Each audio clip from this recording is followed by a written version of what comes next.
The ice is still melting on Holmes Lake, and like you, we're waiting to find out what, if anything, might be revealed there.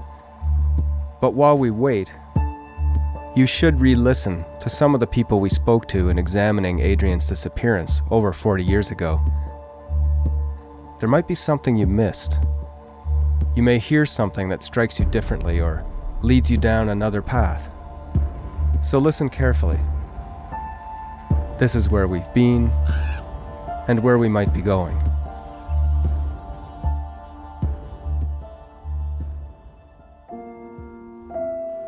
He was our child, and he was a handsome little boy, big brown eyes and the blonde hair. He was just beautiful. Murray used to call him his pal, and he'd get up beside Murray and, Yeah, they'd say, "You back again?"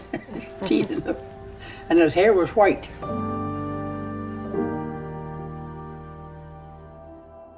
I was so young at the time that I don't really recall a whole lot other than we were all out fishing.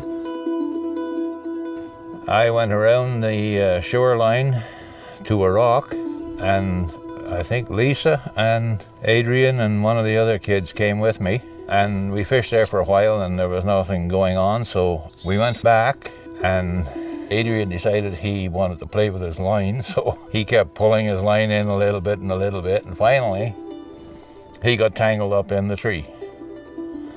So Murray told him, just go and sit down and he would get it untangled for him. So he must have got bored with the fishing, and he got back just behind me on the rock, and he was playing there. And he just disappeared. Well, we started calling them. calling and waiting and listening for an answer, and we never got any answer. So I said, well, maybe we better get some help. So when you left, which way did you turn? You can go both ways on that. Do you remember if you went out toward Calabogie or if you went out toward Black Donald on that road? When I left, I went out to Highway 508 and turned left and went down to Calabogie.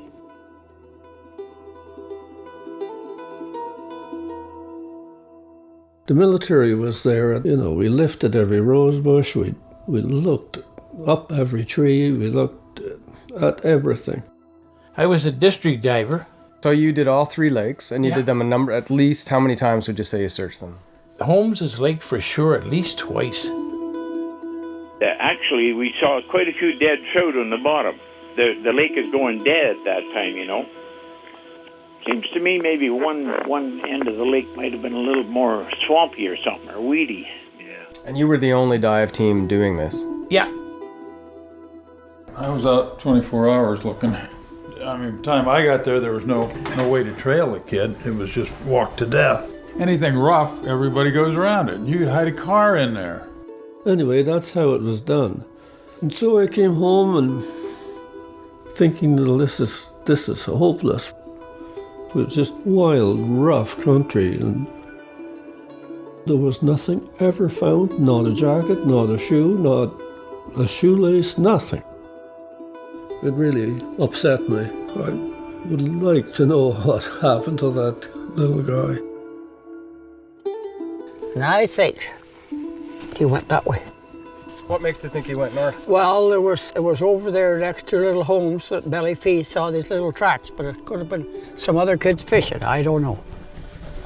But it looked suspicious.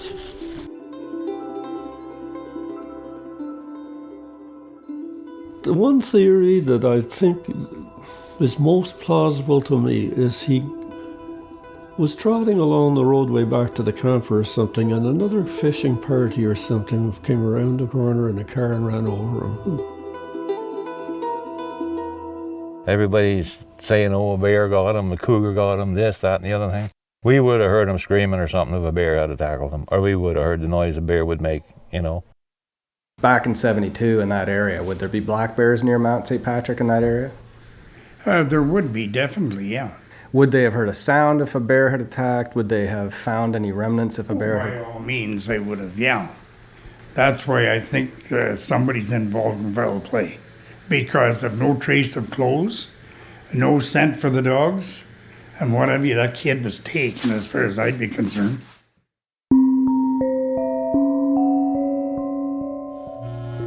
Do you ever remember any talk of a black and white car that was seen up at Holmes Lake? No. That was never part of the police discussion with you? They never asked you Not questions? that I remember. And you, of course, never saw a black and white car up there or any other car other than yours? I don't think so, no. Well, we talked about that car. It was black and white. And I'm sure it was a 56 or 55 Dodge. We talked about it because it was such good shape that when we're fishing. And I don't know whose car it was or anything else, but it was parked there. That car is still a strange car. It was never seen again. I never seen that car around here before or after. And did the police ever tell you anything about whether they had found the owners of that car? No. There's other things that still run through my mind. Psychics gave us a bunch of stories. There was 3 different ones. Well, there was one lady came from England. She told the whole story just about the way it was at Holmes Lake. She told the story that Adrian had walked away and there was a guy in there and he picked him up, and that was somewhere around Clyde Forks. There was one fellow and he could tell you exactly where water was without even going to the place. He tried that with Adrian and he said it kept going to Clyde Forks. And there was another lady, she had also mentioned the same thing. It makes you kind of believe that maybe he did go to Clyde Forks.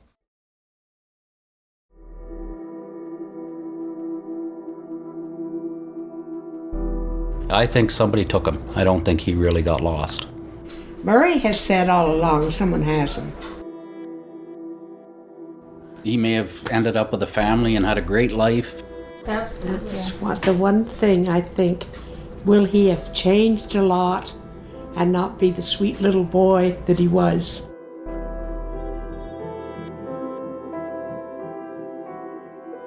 If he is still out there and he is with a family, then I believe a picture's worth 1,000 words, as the saying goes. And we're going to get 3 sketches, so we're going to get a main sketch and then add 3 to that, so 4, I guess. Adrian with beard, Adrian with glasses, Adrian bald. We don't know, just say someone took him and brought him up. He would always feel something doesn't feel right. And we do this, the age regression, we get it out, and then he would be like, wait a minute, something never did feel right with this family. That's how it's an investigative tool that is put out there, and then people start talking.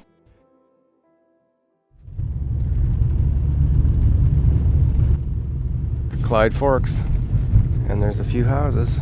What we'll do is we'll park and we'll just walk around, and I can go up to doors and see if I can talk to some people here and see if they might have any idea or their memory might be jogged by the sketches.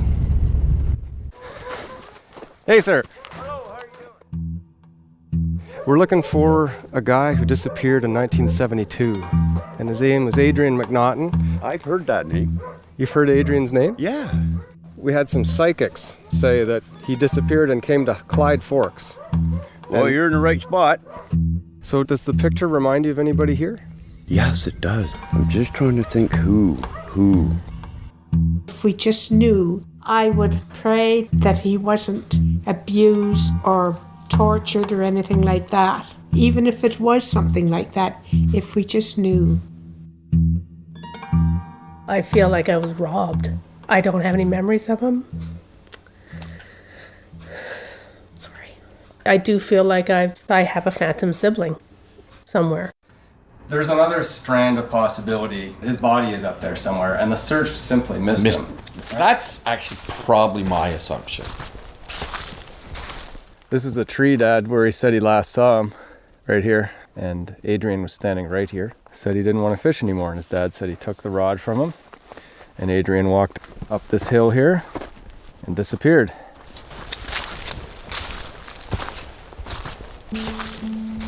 This is a tremendous drop-off right here. Look at that. Tremendous drop-off. Right down here. Well, you see, that's the lake there, though, Dad. You're looking at the water there. Well, I'm looking at the water. Yeah, it's actually so still that it looks like a bottomless pit.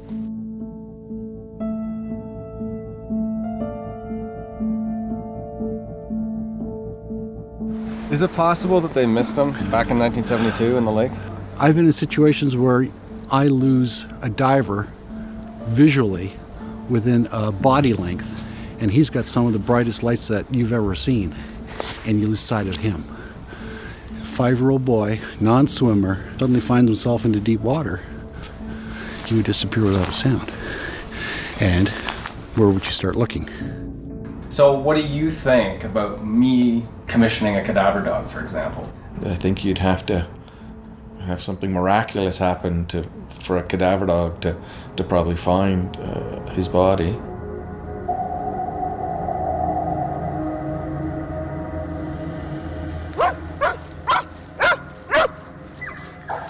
Well, that's interesting. So what do you think? I'd love to have some divers come in. 3 separate dogs, 3 identical reactions in exactly the same place. Holy fuck.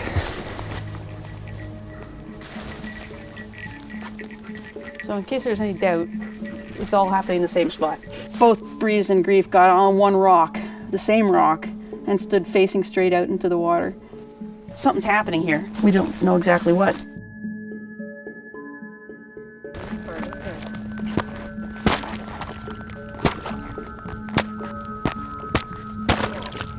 We've got an inch thickness worth of ice. To break this and actually do something productive is not worth it. So I wouldn't go in the water, and I wouldn't send anybody else into the water today.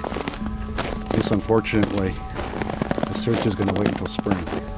But at least we can do a little bit of planning. So what do we do for the next 3 or 4 months to sort of... Well, I just think about it nonstop for the next 3 or 4 months and come up and check out the lake every second weekend in March until it breaks up. So from here, the lake will open, and it may reveal its secrets. And if there's an ending or not, how will we know it? It may find us.